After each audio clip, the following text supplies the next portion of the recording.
চলো চলো চলো চলো।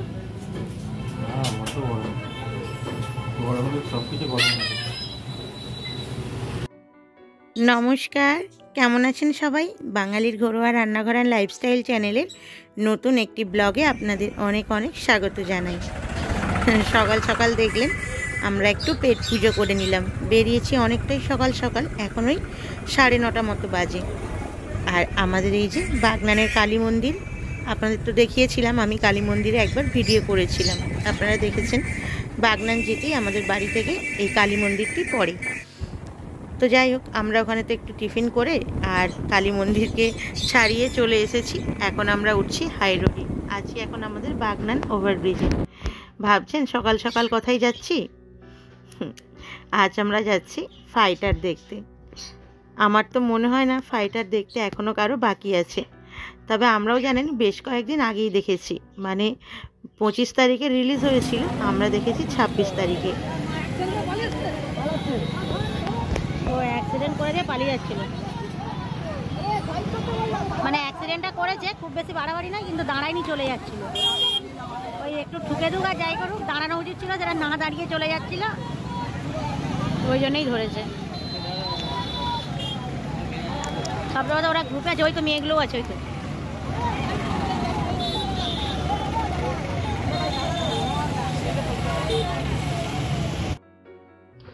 ওই যে দেখলেন আমরা হাই রোডে ওঠার পরেই কিছুক্ষণের মধ্যেই দেখলাম ওই যে বাইকারগুলো হয় না, ওরা সব গ্রুপ করে একসাথে বাইক রাইডে বেরোয়। তো ওরা ওইখানে বেরিয়েছিল, ওদের দেখলাম আমরা পাস করে, ওরা আমাদের থেকে আসলো। তারপরেই জানেন সামনে কিছুক্ষণ এসে দেখছি ওরা সব দাঁড়িয়ে পড়েছে, একটা বাসকে ঘেরাও করেছে। পরে জানতে পারলাম আমরা দাঁড়িয়ে, শুনলেনই তো, যে বাসটা একটু হালকা করে ওদের ধাক্কা দিয়ে, তারপরে সেরম কারোর কিছু ক্ষতি হয়নি, কিন্তু বাসটার উচিত ছিল একটু দাঁড়িয়ে কথা বলা বা সরি বলা, সেটা না করে চলে যাচ্ছিল, সেই জন্য ওরা ধরেছে। আর গ্রুপে আছে যেহেতু, জোরটাও আছে, বুঝতেই পারছেন। তো আমরা আর ওখানে বেশিক্ষণ না দাঁড়িয়ে, তবে ওরা কিন্তু বাসটাকেই শুধু ঘিরেছিল, বাকি সবাইকে ছেড়ে দিয়েছিল। আমরাও চলে আসলাম। এইখানে আবার যেতে যেতে জানেন আমাদের হাতে একটু সময় ছিল। এইখানে এই হাটটার নাম না অনেক শুনেছি, কিন্তু কখনো আসাও হয়নি বা দেখিও নি এরম সামনাসামনি। অন্য সময় কি হয়, গাড়িতে করে চলে যাই, তাই বুঝতেও পারি না। সেই দিন আমরা স্কুটিতে ছিলাম, তাই জন্য দেখতে পেয়ে দেখছি এত মানুষের ভিড়। আর বাইরে তো দেখলেন বাইকগুলো কত দাঁড়ানো আছে। শুধু যে সবাই বাইকে এসেছে তা নয়, এগুলো তো শুধু বাইক, বাকি তো সবাই গাড়িতে করেও এসেছে, যেগুলো তো আর দেখাতে পাচ্ছি না। কিন্তু প্রচুর মানুষের ভিড় জানেন।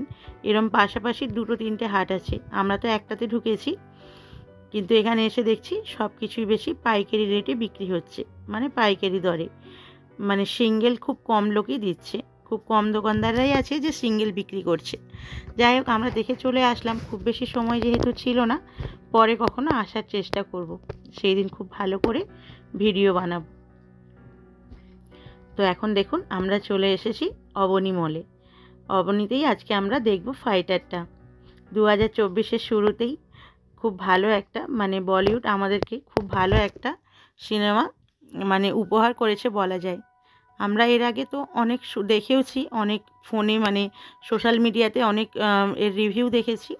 প্লাস সবথেকে ভালো ব্যাপার যেটা জানেন, আমার কর্তামশাই এই সিনেমার কাজটা মানে ওদের স্টুডিওতেই হয়েছে, ভিএফএক্সের কাজটা। ও তো লাইটিং ডিপার্টমেন্টে থাকে, করে। তো আমার কর্তামশাইও কিন্তু এই সিনেমাতে কাজ করেছে, তো সেটা তো একটা প্লাস পয়েন্ট ছিলই দেখার। প্লাস সিনেমাটাও শুনেছি খুব ভালো হয়েছে। তবে সত্যিই পরে তো ভয়েসটা দিচ্ছি আমি, সিনেমাটা সত্যিই খুব ভালো হয়েছে।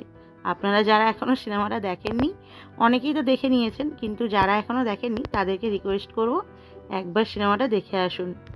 যেমন স্টোরি তেমন প্রত্যেকটা অ্যাক্টরসের অভিনয়।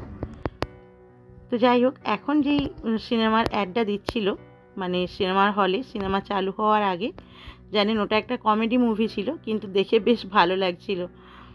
যেহেতু ভয়েসটা রাখা যাবে না, জানেন তো কপিরাইট লাগবেই, সেই জন্য অফ করে রেখেছিলাম, নয়তো আপনারা হয়তো কিছুটা হলেও বুঝতে পারতেন।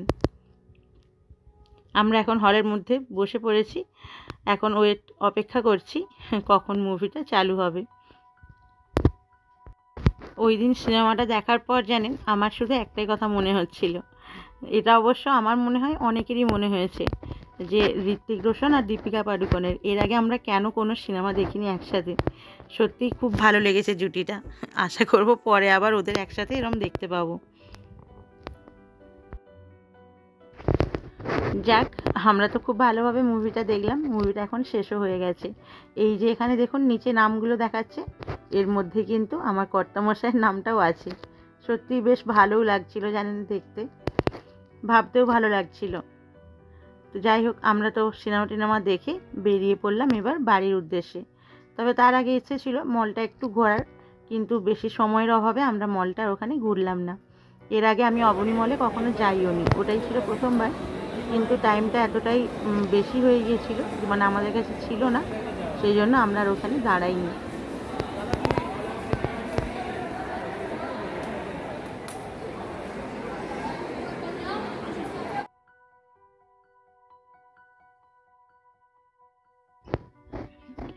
এই যে দেখুন এখন আমরা বাড়ি ফিরছি।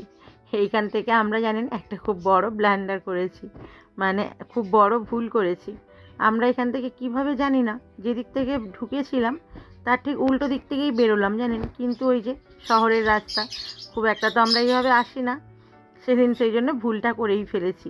আমরা না যেদিকে বাড়ি মানে আমাদের ফেরার কথা সেই দিকে না গিয়ে আমরা ঠিক গিয়েছি তার উল্টো দিকে, মানে আমরা দ্বিতীয় হুগলি সেতুতে উঠে গিয়েছিলাম জানেন, এক্ষুনি দেখতে পাবেন। কিন্তু অ্যাকচুয়ালি আমাদের ওই দিকে যাওয়ার কথাই ছিল না, মানে অবনী মল থেকে পিছন দিকে আমাদের যাওয়ার কথা ছিল। কিন্তু আমরা এই যে দেখুন নবান্নর পাশ দিয়ে যখন নবান্নকে ক্রস করছি তখনই মনে হয়েছে যে যা আমরা তো উল্টো দিকে চলে এসেছি ভুল রাস্তায়। কিন্তু ওই যে এ তো আর আমাদের গ্রামের রাস্তা নয় যে যেখানে বুঝতে পারলাম সেখানে দাঁড়িয়েই আমরা গাড়িটা ঘুরিয়ে নিতে পারবো, সেটা তো হলোই না। আমরা কি করলাম, বাধ্য ওই যে অত বড় ব্রিজটা, ওভারব্রিজটা আমাদেরকে কিন্তু ক্রস করতে হলো। মাঝখানে অবশ্য আমরা এক জায়গায় দাঁড়িয়েও ছিলাম জানেন। এই যে দেখুন ব্রিজটার সামনে আমরা এক জায়গায় দাঁড়িয়েও পড়েছিলাম, যে ভেবেছিলাম গাড়ি যখন না আসবে, মানে ওই দিকে যখন সিগনালে গাড়িগুলো থাকবে খালি হলে আমরা এখান থেকে টুক করে একটু গলে পড়বো। কিন্তু ওই যে আমরা তো ভাবলে আর হবে না, এখানে অলরেডি এখানে কিন্তু মানুষ আছে, মানে দেখার জন্য যে কেউ এরমভাবে ক্রস করছে কিনা। তো আমরা যেই মুহূর্তেই দাঁড়িয়েছি সেই মুহূর্তেই উনি আমাদের হাত দিয়ে দেখালেন এদিক থেকে হবে না, ওই দিক থেকেই ঘোরাতে হবে। অগত্যা আমাদেরকে কিন্তু ওই পুরো ওভারব্রিজটা জানেন ক্রস করতে হলো, মানে ওই দিকে গিয়ে আবার সামনে থেকে ঘুরিয়ে আমরা ব্যাকে আবার এসেছিলাম। সত্যি ভাবতে খুব হাসিও পাচ্ছিল যে এত বড় ভুলটা কি করে করলাম। তবে আবার একদিকে ভালোও লাগছিল জানেন, এই পড়ন্ত বিকেলে এরম ওভারব্রিজটা ক্রস করতে দারুণ লাগছিল দুই দিকে। আর ওই দিন তো এমনি একটু মেঘলা মেঘলা ছিল, খুব একটা রোদ হয়নি, কুয়াশা চারিদিকে, যে দেখতেই পাচ্ছেন আপনারা, বুঝতে পারছেন। তো সেই জন্য খুব খারাপ লাগছিল না। এই যে দেখুন কুয়াশার মধ্যে সূর্যটাকে যেন মনে হচ্ছে মানে সবে একদম হয় ডুবে যাচ্ছে আর নয়তো সবে উঠছে, অস্ত যাওয়ার মতো লাগছে। কিন্তু ওই সময় কিন্তু সূর্য একদম অস্ত যাওয়ার সময় হয়নি, তখন মানে টাইমটা ছিল ওই 3:30 মতো, 3:30 4টের আগে। তখন তো সূর্য অস্ত যাওয়ার নয়, কিন্তু দেখেও তাই মনে হচ্ছিল। এই যে দেখুন আমরা ব্রিজটা পুরো ক্রস করে আবার ব্যাকে আসছি।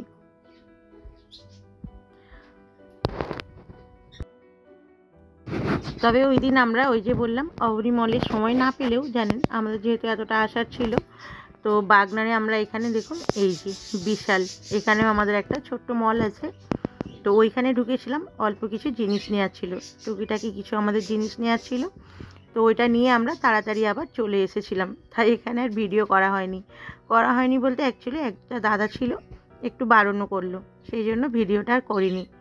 বাইরে আমরা এই যে এখন ঢুকছি। ওই দিন জানেন যেহেতু 26শে জানুয়ারি ছিল, সেই জন্য মলে অনেক ধরনের অনেক অফারও ছিল। তবে আমাদের যেহেতু অত কিছু নেওয়ার ছিল না, খুব সামান্য কিছুরই নেওয়ার ছিল, তো আমরা নিয়ে চলে এসেছিলাম। তারপরে ওই যে বাড়ি থেকে তো সেই সকালে বেরিয়েছি, সেইভাবে খাওয়া দাওয়া হয়নি, খিদেও পেয়েছিল জোর, আমরা একটু খাওয়া দাওয়াও করে নিলাম। তো ভিডিওটাও আজকে আমি এখানেই শেষ করছি। কেমন লাগলো আজকে আমার এই ছোট্ট ভিডিওটি কমেন্ট করে জানাবেন, ভালো লাগলে একটা লাইক করে দেবেন। আর নতুন বন্ধুদের কাছে অনুরোধ রইল চ্যানেলটি সাবস্ক্রাইব করে পাশে থাকবেন, পাশে থাকা বেল আইকনটি প্রেস করে রাখবেন, যাতে করে আমি ভিডিও ছাড়লে নোটিফিকেশান সবার আগে আপনার কাছে পৌঁছে যায়।